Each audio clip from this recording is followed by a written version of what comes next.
Hello everyone, চলে এসেছে একটা নতুন মিনি ব্লগ নিয়ে। তো সময়টা এতটাই খারাপ যাচ্ছে যে কারণে ভিডিও আমি ঠিক করে দিতে পারছি না, একদমই ভিডিও করা হচ্ছে না। তো আজকে আমরা বাড়ির সবাই মিলে যাচ্ছিলাম একটা মায়ের মন্দিরে।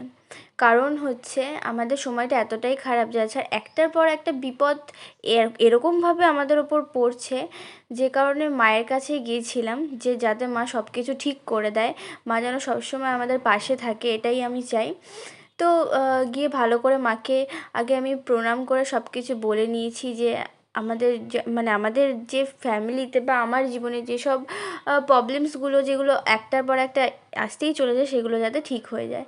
মায়ের দর্শন করার পর আমরা এখানে কিছুক্ষণ দাঁড়িয়ে থাকলাম, তারপর এখান থেকে আমরা বাড়িতে চলে গেছিলাম। সেদিনকে আরও কোথাও একটা যাওয়ার প্ল্যান ছিল, কিন্তু যেহেতু অনেকটা রাত হয়ে গেছে তাই জন্য আর কোথাও যাইনি।